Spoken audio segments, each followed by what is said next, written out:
بیماری سے نجات اور صحت یابی کے اصول کے لیے کوئی ایسا وظیفہ جو انسان اگر پڑھے،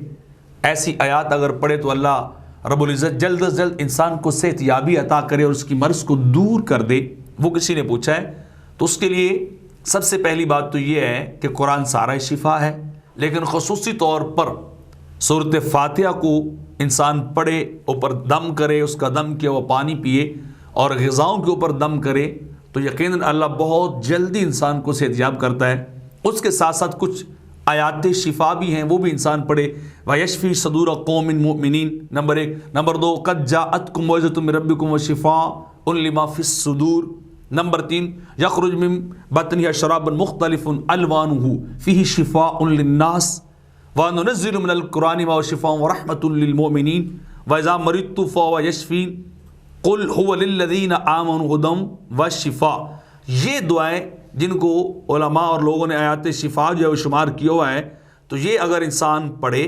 تو اللہ رب العزت اس کو بڑی جلدی جو ہے وہ صحت یاب کر دے گا۔ اس کے علاوہ ایک اور دعا بھی ہے، اللہم رب الناس اذھب الباس واشف انت الشافی لا شفاء الا شفاءک شفاء لا